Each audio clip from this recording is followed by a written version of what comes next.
everyone, good morning students and welcome in online classes. Dear students, कल हमने last lecture में किया था ग्रामर से उपसर्ग और प्रत्यय। आज हम करेंगे पार्ट नंबर 9 साखियां, जिसके कवि हैं कबीरदास जी। अब देखिए बेटा जी, कबीरदास जी ने प्रत्येक हर दोहे होते हैं, प्रत्येक साखी होती हैं, तो ऐसे इस चैप्टर के अंदर भी साखियों में भी कबीरदास जी ने साखियां ली हैं। वो अलग अलग, प्रत्येक साखी का अलग अलग एक महत्व है। लेकिन अगर हम कुल मिला के ओवरऑल बात करें तो इसमें पूरी साखी के अंदर, पूरी साखियों में भगवान के प्रति आस्था, भक्ति भाव, उनको क्या कहते हैं, किस प्रकार से हमें उपासना करनी चाहिए, कैसे भेदभाव नहीं करना चाहिए, उन सभी के बारे में इसके अंदर डिस्कशन की गई है। व्यक्ति को अच्छे कर्म करने चाहिए, ये सभी चीज़ें की चर्चा इन सभी साखियों में की गई है। तो आइए स्टूडेंट्स, हम पहले करते हैं, फर्स्ट साखी की तरफ बढ़ते हैं। फर्स्ट साखी की तरफ बढ़ने से पहले मैं आपको बता दूं कि पद्य खंड के अंदर दो होते हैं, जैसे भाव सौंदर्य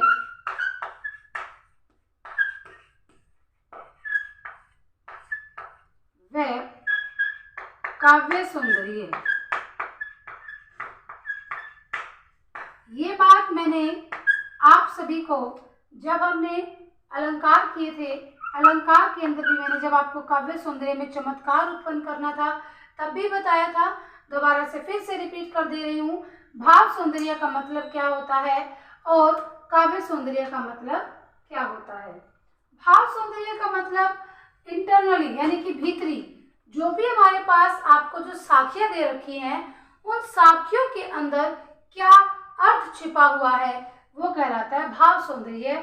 उसका अर्थ बताना कहलाता है भाव सौंदर्य। अंडरस्टैंड। काव्य सौंदर्य उसका जो बाहरी रूप, यानी कि जो साखी है, जिस प्रकार से अभी मैं बोल रही हूँ कि जिस मान सरोवर शुभ्र जल हंसा के लही करई, मुक्ता फल मुक्ता चुगई, उड़ी अनंत न जाई। तो जिस प्रकार इस साखी के अंदर क्या बताया हुआ है कि मुक्ता फल मुक्ता चुगई, ये जो वर्ड है, ये जो लिखावट है, वो किस भाषा में है, कौन सी भाषा है, कौन से अलंकार हैं, क्या उसमें मुख्य बात है, कौन सा छंद है, ये सभी चीजें हम किसमें देखते हैं, काव्य सौंदर्य के अंदर। भाव सौंदर्य का मतलब क्या होता है, अर्थ से संबंधित होता है भाव सौंदर्य।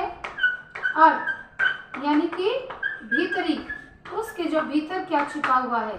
और काव्य सौंदर्य का मतलब होता है बाहरी रूप, इंटरनल, एक्सटर्नल, सॉरी, ये इंटरनल, ये एक्सटर्नल, बाहरी रूप को देख करके इसको हम दो नामों से और जानते हैं। पहला नाम इसके अंदर आता है सरहाना सौंदर्य। सरहाना सौंदर्य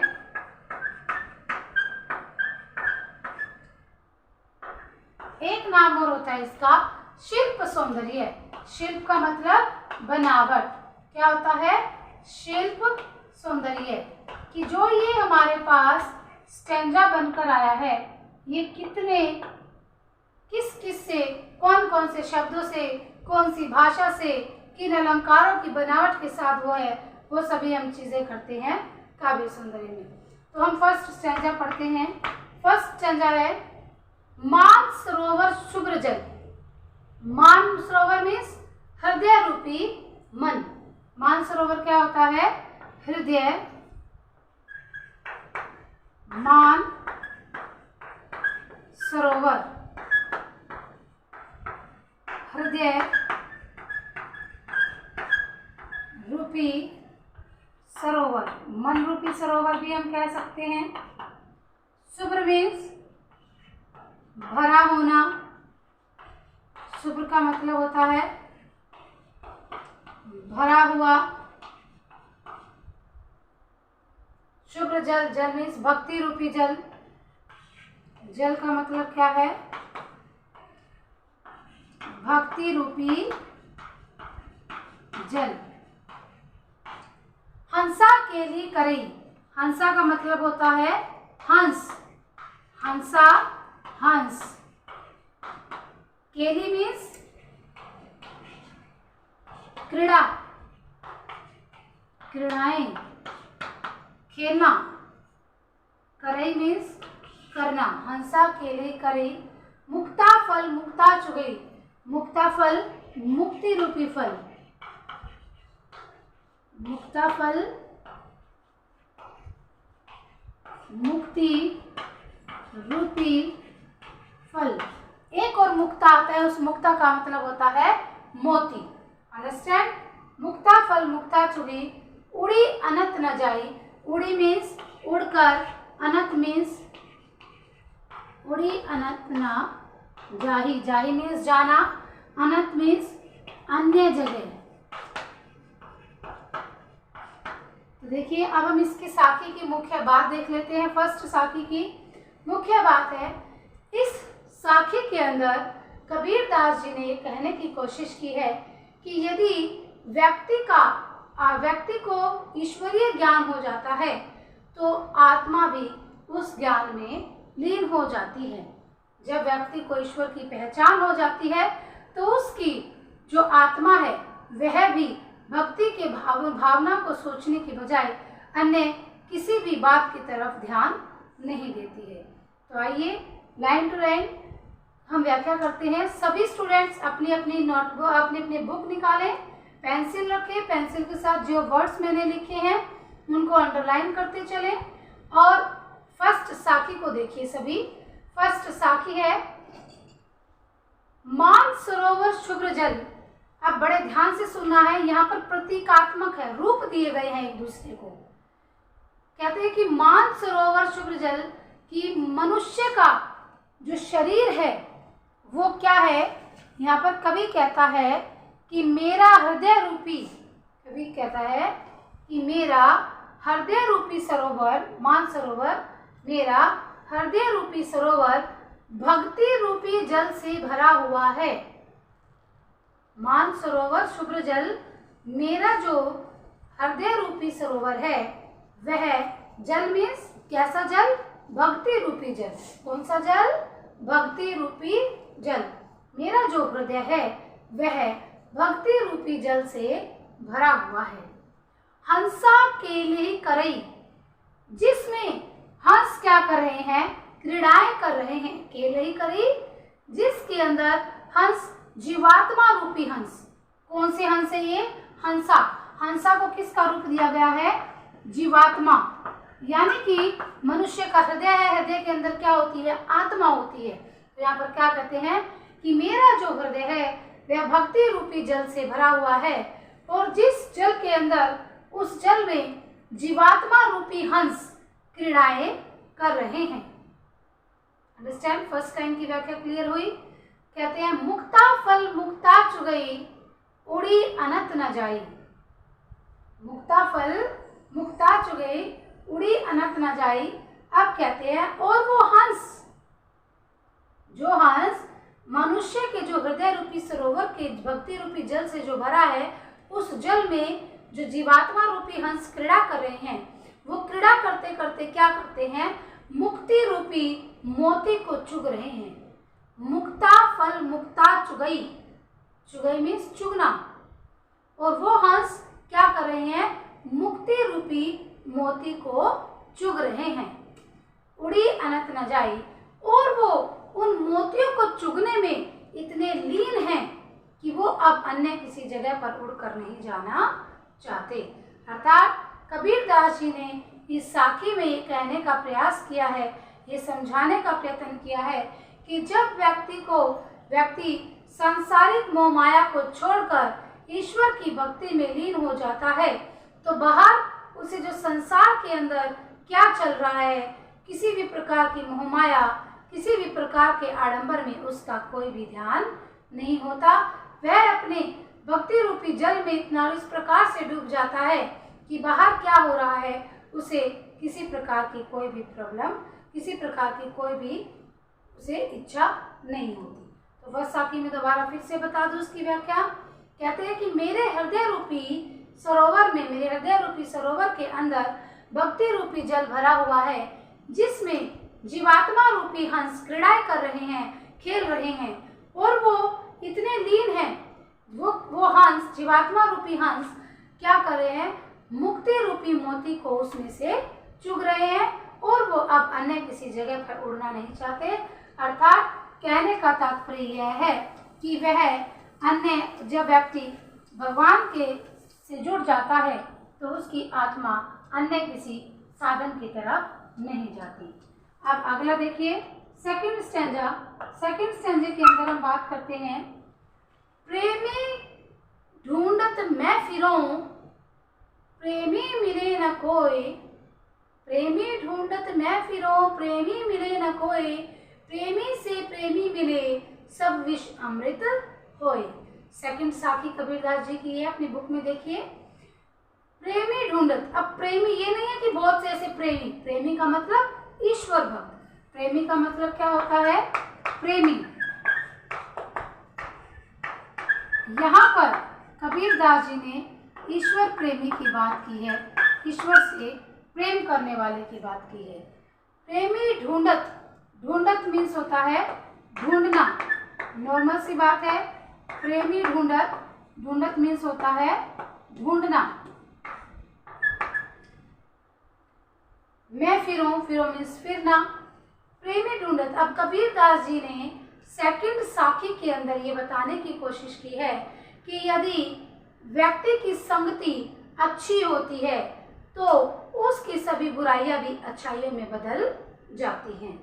क्या कहा है कि यदि व्यक्ति की संगति अच्छी होती है तो उसकी सभी बुराइयां अच्छाइयों में बदल जाती हैं।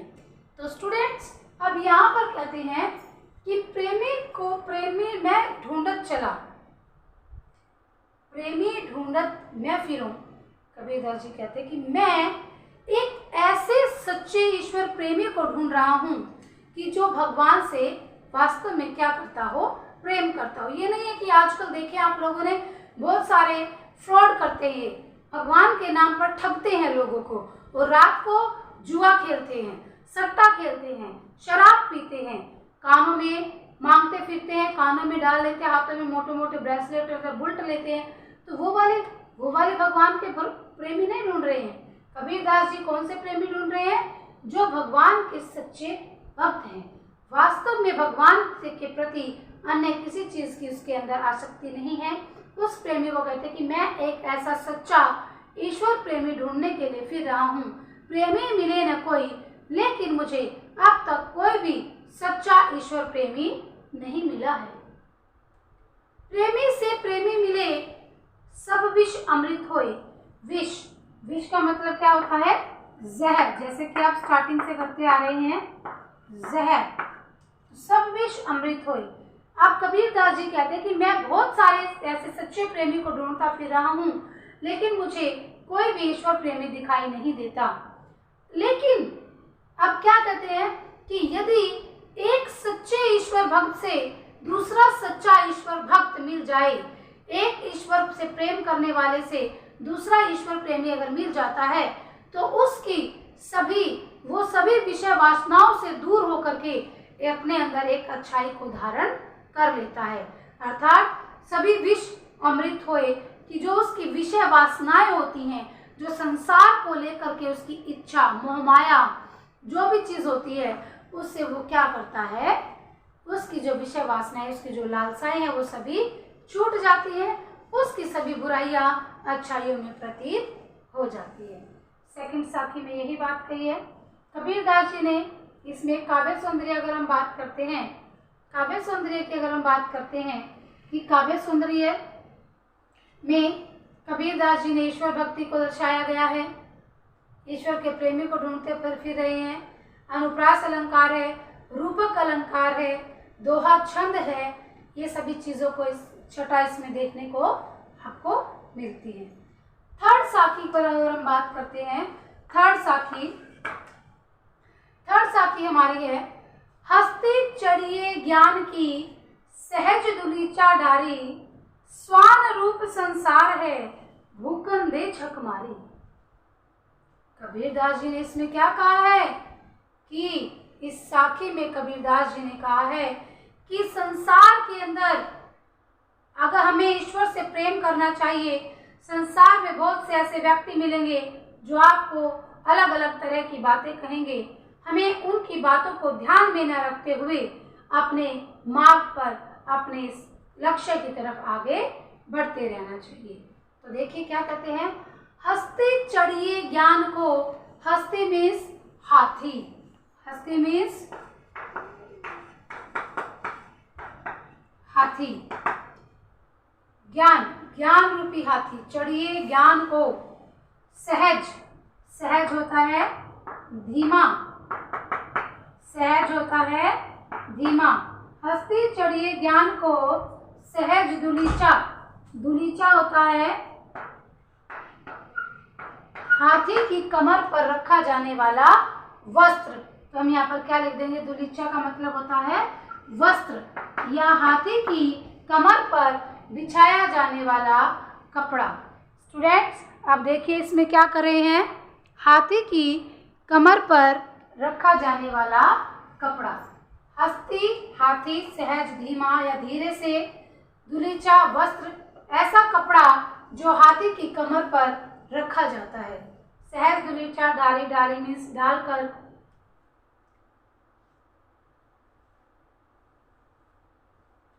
स्वान रूप, हस्ती चढ़िए ज्ञान को सहज दुलीचा डाली, स्वान, स्वान होता है कुत्ता, क्या होता है स्वान,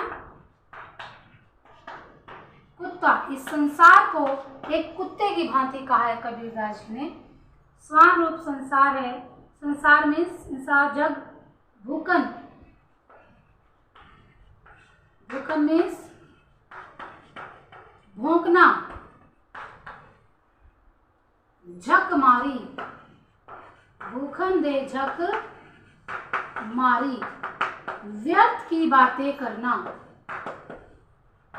व्यर्थ की बातें करना।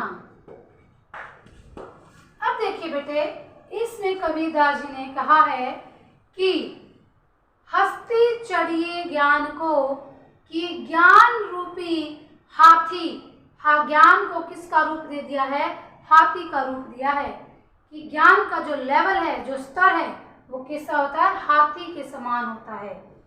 कि हाथी रूपी या ज्ञान पर, ज्ञान रूपी हाथी पर हमें सहज दुलीचा डाली, सहज पद्धति, पद्धति क्या होती है, प्रक्रिया, सहज पद्धति रूपी दुलीचे को डालकर चढ़ना चाहिए। ध्यान से सुनेंगे, हंसते चढ़िए ज्ञान को, कि ज्ञान रूपी हाथी पर सहज दुलीचा डाली, हमें सहज पद्धति, धीमी पद्धति का प्रयोग करके उसे प्राप्त करना चाहिए। ज्ञान रूपी हाथी पर हमें सहज पद्धति रूपी दुलीचे को डालकर चढ़ना चाहिए।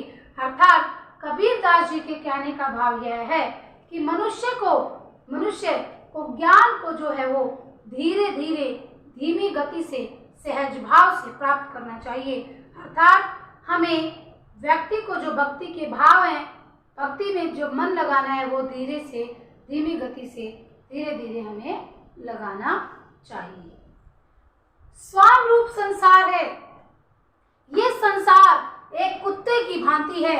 संसार को किसकी संज्ञा दी है, कुत्ते की संज्ञा दी है। ये संसार जो है कुत्ते की भांति है जो व्यर्थ में भौंकता रहता है।